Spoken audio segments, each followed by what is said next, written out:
তাদের ঐক্যের অর্থই হলো গোটা জাতির ঐক্য।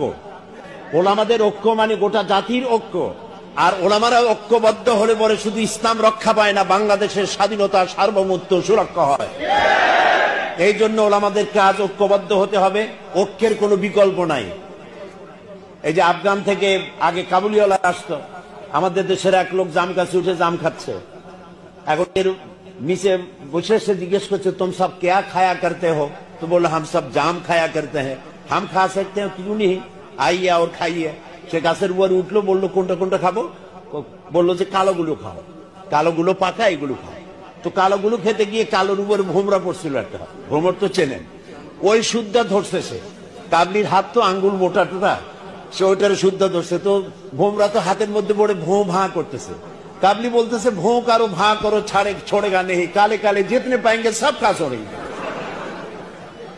তো যখন বিপদ আসবে, কে জামাত ইসলামী করে, কে খেলাফত আন্দোলন করে দেখার দরকার নাই, টুপিওয়ালে দাড়িওয়ালে যেতে পাएंगे সব খতম করেंगे। সেই জন্য আজকে বাঁচার সময়।